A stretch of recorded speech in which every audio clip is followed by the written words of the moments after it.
Vignette 6A. The Battle for the Caracal Post by Asaf Khan.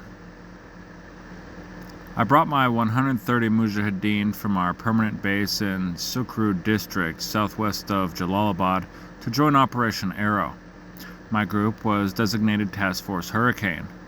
My group deployed at night into its attack position located in the folds of the Torgar mountain. My attack position was about 3 kilometers directly south of my objective, the Caracal Post, map 6-8, Arrow 3. Caracal Post was located immediately west of the Caracal village. It was manned by a platoon-sized unit supported by 2 tanks and 1 APC. They also had mortars and machine guns, including Dishkas.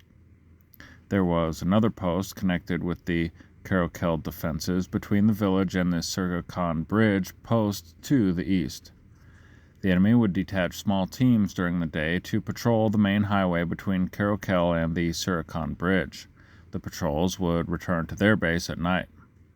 Task Force Gulf, commanded by Haji Zaman Gamershik, was deployed on the left flank of my group. Its mission was to attack the adjacent enemy base at Spina Thana. Further to the west, Task Force Falcon, commanded by Shari Ati and Lieutenant Wali, was to attack the Kaftarkhana base. The right flank of my Task Force Hurricane was exposed and covered only by mountainous terrain. I formed my task force into 3 groups: an assault group, a support group, and a service detachment. There were 50 Mujahideen armed with assault rifles and 15 RPG-7 anti-tank grenade launchers in the assault group. The support group manned the heavy weapons, including 1 BM-1, 1 75mm gun, and 3 82mm recoilless rifles. At 2200 hours on the night of 22 October 1988, I took a few men down to the Caracal village on reconnaissance. I had dinner with the local elders and asked them to talk to the government post commander and convince him to abandon his positions rather than face attack. Following the meal, I completed my reconnaissance and returned to the attack position in the hills overlooking the village. It was so close to the enemy that an American female journalist who was accompanying my group said, "If I were the government militia, you would not be able to survive a single night sitting so close to the government post within range of heavy weapons." The operational commander, General Rahim Wardak, radioed my adjacent commander, Haji Zaman, and told him that the attack time on the posts would be at 0800 hours 23 October. When I returned from my reconnaissance, Haji Zaman relayed this information to me. I moved my raiding party into some ruins located 1 kilometer south of the Kabul-Jalalabad highway in preparation for the next morning. I also set up an ambush near the highway to kill the patrol that left the Caracal post and moved toward the Surga Bridge every morning. My aim was to keep the area clear for my raid on the Caracal post. At 0700, a group of about 15 soldiers left the government post and started moving in the direction of Surga Bridge to set up security checkpoints. My Mujahideen led them clear and the village and, as soon as they reached an open stretch of the road, opened fire from well-concealed positions near the road. My ambush killed 6 enemy soldiers and wounded a few others. The action drew a heavy barrage from the enemy bases on either side of Caracal.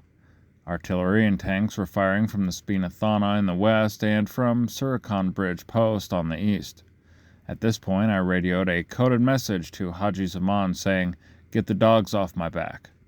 He immediately responded with heavy gunfire against the enemy base at Spina Thana. Haji Zamari's group was ready since it was 0800 hours, the time to start the attack. Mujahideen fire on Spina Thana took the pressure off my Caracal sector. For several hours, Task Force Gulf exchanged fire with the Spina Thana base. Then, some direct hits on fuel drums set the fort ablaze. Task Force Gulf then attacked the enemy base. As Task Force Gulf launched its attack against Spina Thana, I launched the main part of Task Force Hurricane against the enemy positions around the Caracal post. I kept a security detachment east of the village to block enemy forces trying to enter the engagement area. The coordinated attacks of Task Forces Gulf and Hurricane overran the adjacent Spina Thana base and Caracal post at about 1430 hours. My Mujahideen destroyed the tanks and APCs at the Karokel post, and while part of my group established a perimeter defense around the captured post, the other part moved captured weapons and equipment to my mountain hideout. This continued all day. During the attack, the enemy was moving communist officials of the Alangar district government to Jalalabad in a military convoy. At this time, due to the ongoing Soviet withdrawal, the communist regime was withdrawing its military and administrative units from those remote areas which could not be easily maintained or defended. This convoy deployed in the Metari Lam Baba Hills north of the Kabul River and began to employ long-range artillery and rocket fire across a wide front stretching from Karokel to Kaftarkhana. Their artillery and BM-21 multiple rocket launchers were firing at a range of over 10 kilometers, so their fire was not very accurate or effective. However, later in the day, part of the column moved along the main road toward the battle area and tried to cross the Surakhan Bridge. The enemy base at Kartavkana was still alive.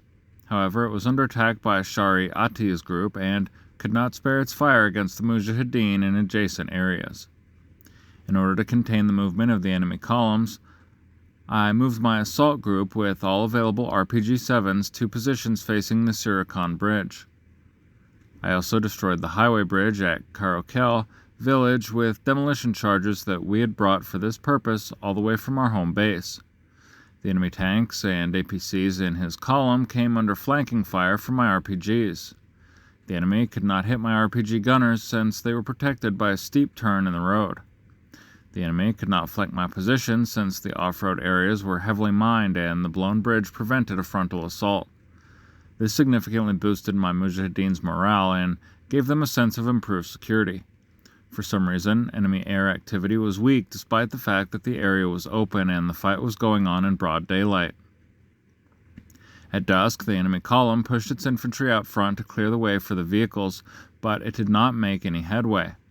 Later, as we moved our spoils and POWs to their mountain positions in the south, I withdrew my security elements from the highway since the enemy was moving yet another motorized column into the area from Jalalabad. By the next day, Task Forces Falcon, Gulf, and Hurricane had withdrawn their forces from along the highway. The enemy columns coming from Jalalabad and Lagman moved slowly down the road all the way to Mashallah Base and reinforced it.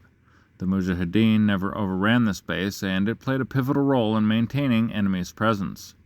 Following this, I limited our action to firing our heavy weapons at enemy targets on the highway.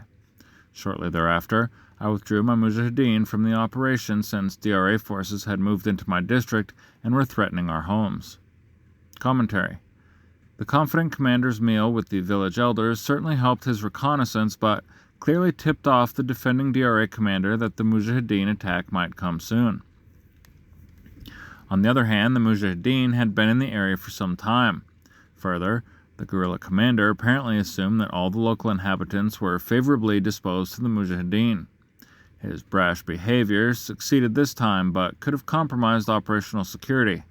Apparently, the DRA commander took no action to increase his defenses and may not have even informed his supervisor. Apparently, the Mujahideen lacked enough working radios so that each task force commander could have one.